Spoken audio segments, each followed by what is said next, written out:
ஒண்ணு சொன்னா நீ தப்பா எடுத்துக்க மாட்டல? சொல்லுங்க. கேஸ வாபஸ் வாங்குறத பத்திலாம் நான் பேச மாட்டேன். அது உன்னால முடியாதுன்னு நீ ஏற்கனவே சொல்லிட்ட. ஆனா சுரேஷ நீ வெறுக்க வேண்டாம் மதி. உன்கிட்ட எப்படி சொல்றதுன்னு எனக்கு தெரியல.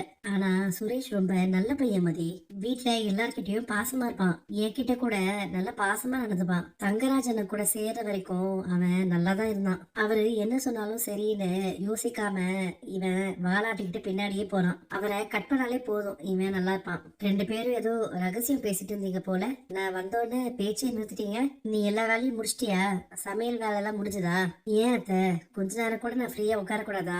நாளைல இருந்து நான் காலேஜ்க்கு வேலைக்கு போகட்டுமா? நான் கல்யாணத்துக்கு ரொம்ப நாள் லீவ்லாம் அப்ளை பண்ணல. இந்த விஷயத்துல நான் எதுவும் சொல்ல முடியாது. உங்க மாமா கிட்ட கேட்டு நான் சொல்றேன். நான் இப்போ டெம்பரரி ஸ்டாஃபா தான் இருக்கேன். அதனால சொல்லாம லீவ் எடுத்தா இல்லைன்னா வேலையை முடிக்கலனா பெர்மனன்ட் ஆக முடியாது. சரி, நீ வேலைக்கு போக ஆரம்பிச்சிரு. உனக்கு யார்கிட்ட எப்படி பேசணும்னு நல்லா தெரிஞ்சிருக்க மதி. மாமா ஒன்னும் அவ்வளவு ஈஸியா எல்லா விஷயத்துக்கும் பெர்மிஷன் கொடுத்துட மாட்டாரு. நீ ஒரே நிமிஷத்துல பெர்மிஷன் வாங்கிட்டியே.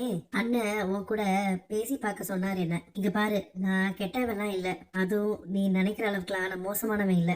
ஏதோ சிச்சுவேஷன் உன் கணக்கு நான் கெட்டவனா தெரிஞ்சிட்டேன். அன்னைக்கு நீ போலீஸ் ஸ்டேஷன்ல கம்ப்ளைண்ட் கொடுக்க வந்தல, அன்னைக்கு என் அப்பாவோட 60வது பிறந்த நாள். அப்ப வந்து புருஷன் இது பண்ணிட்டான் அது பண்ணிட்டான்னு சொன்னா எனக்கு கோபம் வராதா? நான் ஒன்னும் உங்க வீட்டு விசேஷத்துக்கு கிளம்ப கூடாதுன்னு சொல்லலையே. நீங்க அந்த வேலைய வேற யார்கிட்டயும் கொடுத்துட்டு போயிருக்கலாம்ல. அது மாதிரி அந்த காலேஜ் லவ் ஸ்டோரியில அந்த பையன் என்ன உன் கூட பிறந்த தம்பியா? நாங்க ஏதோ பண்றோம்னு நீ ஒதுங்கி போயிருக்கலாம்ல. அதை விட்டுட்டு நீ என்னென்னமோ பண்ணி கடைசியில என் வேலையே போயிடுச்சு. நீ ரொம்ப எகத்தாளமா டீஸ் பண்ற மாதிரி பேசுறல, அதுதான் எனக்கு ரொம்ப கோவத்தை இன்னும் தூண்டுது. அதுதான் உன்னோட பிரச்சனை.